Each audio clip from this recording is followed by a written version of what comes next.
Hey guys, welcome back to my channel. So I've got a few minutes of a break. I'm actually having a really slow night at work, so I decided to come out here and have a quick chat with you guys. So in today's video, I wanted to talk about 5 things to avoid if you want to thrive as a nurse. So I'm speaking from experience. All of the things that I'm going to tell you guys, I actually have done the opposite, and I paid dearly for it. So let's talk about number 1, avoid gossip altogether.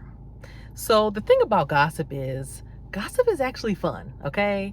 Especially when there's some really good juicy tea and you've got something that you really want to just sprinkle in there just to make the conversation more interesting. But I'm telling you, it's not a good idea, especially in nursing, because I guarantee that the people that you are gossiping to, those ones that are really stirring the pot, those exact same people, I guarantee you they're gossiping about you. So don't think that you are just involved in this conversation and they're not doing the same thing to another group of people, except they're talking about you as well. Something else that you have to worry about when it comes to gossip is it's only a matter of time before everything that you said gets back to that original person. It can even get so bad in nursing. I'm telling you, nursing is just like high school, but it can even get so bad. There are nurses who come as messengers for the person just to get gossip from you to go back to that original person and tell them everything that you said. I'm telling you, I've dealt with all of it. And these are very grown women who have engaged in this behavior. So I'm telling you,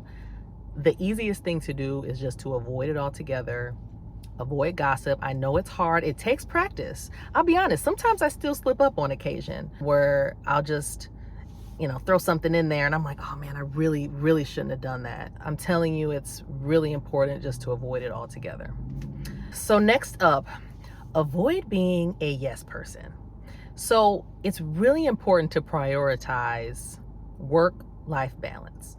So I've dealt with managers. I'm talking from my first year of bedside nursing all the way throughout, even being a nurse practitioner, right? I have dealt with management constantly asking me to work more shifts.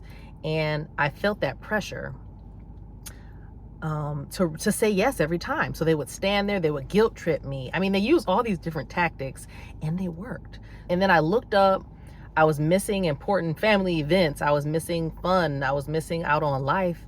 And I was sitting at work. Yes, my checks were nice, but at the end of the day, I didn't even really have time to enjoy the money because I constantly found myself at work.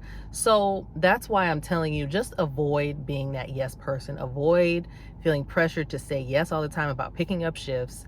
If you need to buy yourself some time, and you don't want to say immediately no, or you feel uncomfortable doing that, just say, let me check my schedule, let me check my calendar and make sure I don't have anything going on, and I'll get back to you. Meanwhile, the whole time you're going to say no, but you just wanted to buy yourself a little bit of time. That's fine, but just think about it. Don't feel pressured to always say yes all the time. It doesn't matter if you feel that guilty feeling, the feeling that you're disappointing somebody. I'm telling you, it's all a tactic just to get you to work and just to fill those shifts that don't have coverage. So just don't do it. My next tip is avoid the negative Nancy's on the unit. I know we have all encountered that nurse who complains about everything. Salary, any changes on the unit, even the most minor changes. They complain about new hires. They're mean, they eat their young. Just those miserable nurses who you could tell are unhappy at work and in their personal lives, right? So the reason why I'm saying to try to avoid these people is ultimately, the phrase, something along the lines of bad company corrupts good manners, right?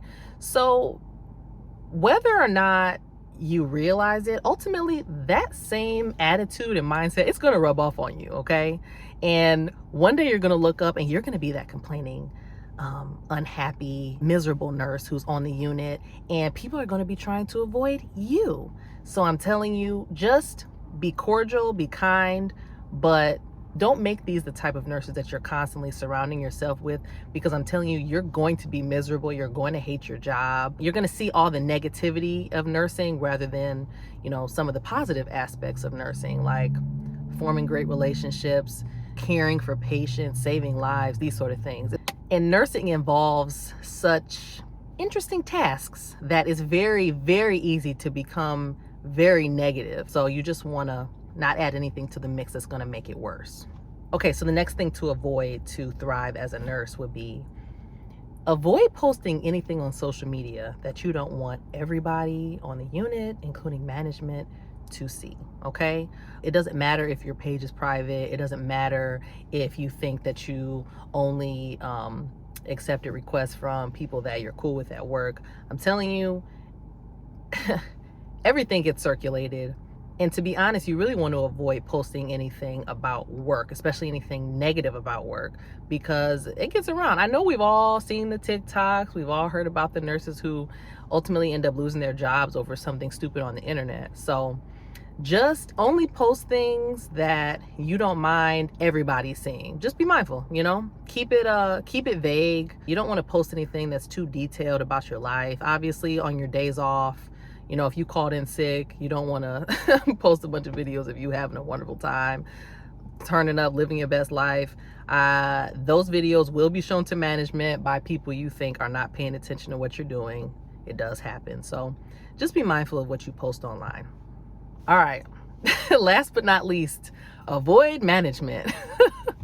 I'm kind of just playing, but I'm kind of serious at the same time. So staying off the radar of management is a good idea. It's nice to do your work, do a good job, and go home. You really don't want to be on management's radar in too much of a positive way or too much of a negative way, because I'll tell you this, I have worked with those nurses who are like the shining star of the unit, and they would come to me and they would complain because they were constantly getting requests to join these different groups and all this extracurricular stuff, and they're like, look, I just want to do my job and go. But they were constantly being volunteered for things and extra work that they weren't being compensated for, and they would complain, and they said, I just want to be done with this. But then on the other end of the spectrum, you don't want to be that person who's constantly on management's radar because you're messing up at work, you know? So just try to stay under the radar as best as you can. Try to do your job, try to do it well. Focus on you and your work. You don't want to be that complainer who's constantly emailing management about your coworkers, constantly voicing your opinion about every little change on the unit. Just pick your battles, okay? If there's something that you're really concerned about or worried about, absolutely reach out to management. But you don't want to be that squeaky wheel who's constantly having a problem with everything, okay? Because it's not going to benefit you in the end, I promise. So that's everything that I've got for you guys today. Try to avoid these 5 things if you want to thrive as a nurse. If there's any other tips that you guys have for all my experienced nurses out there, please post them in the comments. Let's help out the new nurses. And I will see you guys in my next video.